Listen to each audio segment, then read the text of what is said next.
American Motors, builders of Hudson Motor Cars, Kelvinator Home Appliances, and Nash Automobiles, and Derby Foods, makers of creamy and smooth-spreading Peter Pan peanut butter. America's favorite. Present Walt Disney's Disneyland. When you wish upon a star, makes no difference who you are. Each week as you enter this timeless land, one of these many worlds will open to you. Frontierland, tall tales and true from the legendary past. Tomorrowland, promise of things to come. Adventureland, the wonder world of nature's own realm. Fantasyland, the happiest kingdom of them all. Presenting this week from Fantasyland, Part 2 of Robin Hood.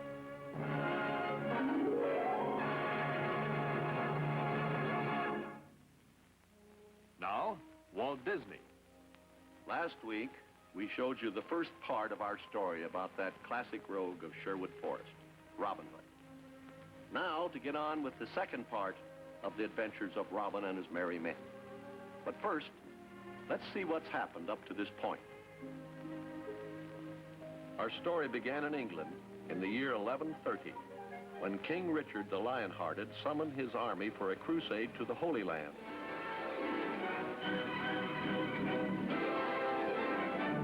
Advance my banner! God wills it!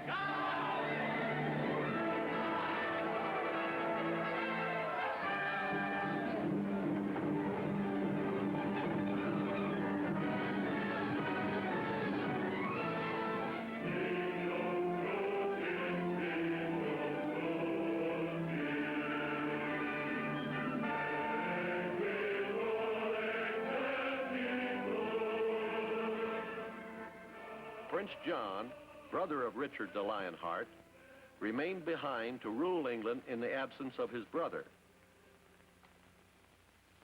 But John was a cruel, avaricious man, and soon the people of England began to feel the weight of his tyranny.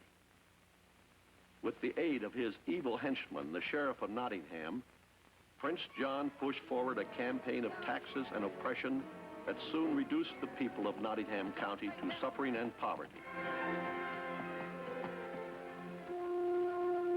At this time, there lived in that part of England a young man of good family called Robin Fitzooth. Too young to take up the cross and follow his king to the Holy Land, Robin waited impatiently for the return of Richard and the English army.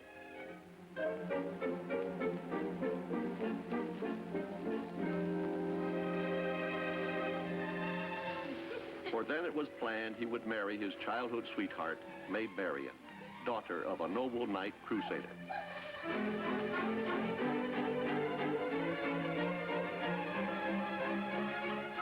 But soon the shadow of the tyrant, Prince John, fell across the life of Robin. At an archery contest at Nottingham Fair, Robin Fitzooth and his father angered the sheriff. First by beating his best bowman, Red Gill,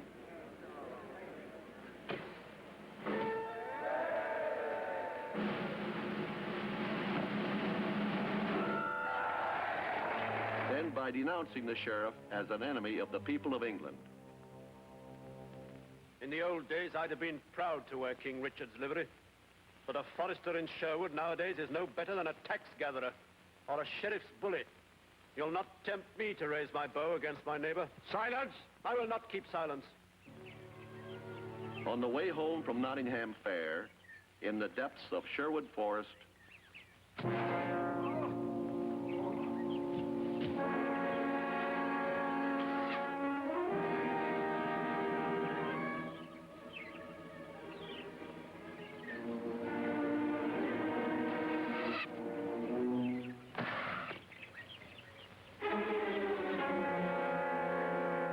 avenging his father's murder, Robin disappears into the green depths of the forest.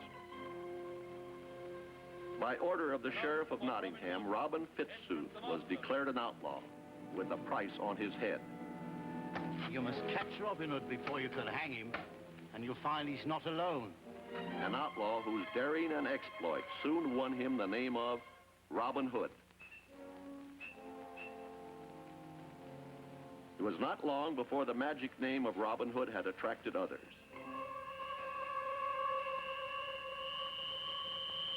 Brave men like Robin himself, who dared fling their defiance in the face of Prince John and the sheriff. There was Little John, who won Robin's heart by trouncing him soundly in a battle of quarterstaves.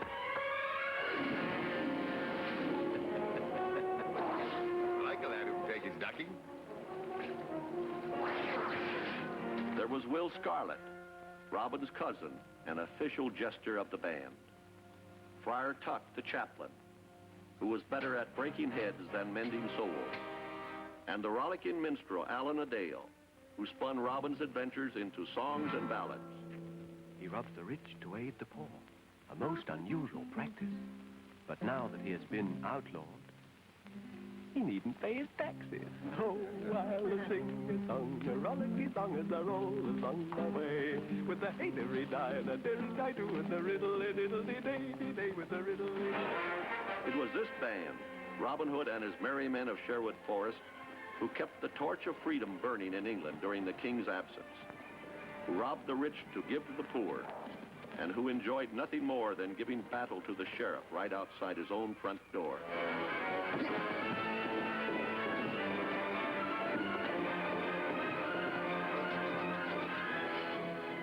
The sheriff swore a solemn oath to capture Robin and deliver him personally to the hangman. But as our adventure takes up now, we see it is the sheriff himself who has been captured and taken to the outlaws' hideout in Sherwood Forest. My Lord Sheriff. On your feet, sir.